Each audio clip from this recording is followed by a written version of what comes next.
আপনি কি কখনো সামাদের ঘাটের নাম শুনেছেন? Hello guys, it's me Riyad and welcome to my blog. এই ভিডিওতে আপনাদের সাথে আমি সামাদের ঘাটে এই এলাকাটা সম্পূর্ণ এক্সপ্লোর করার চেষ্টা করব এবং এই দুধকুমার নদীতে গোসল করব। So let's get start.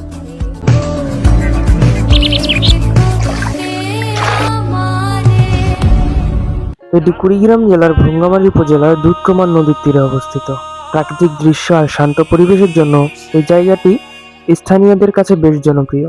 নদীর স্বচ্ছ জল, বিস্তীর্ণ চরাঞ্চল এবং খোলা আকাশ মিলিয়ে এখানে তৈরি হয়েছে এক মনোমুগ্ধকর দৃশ্য।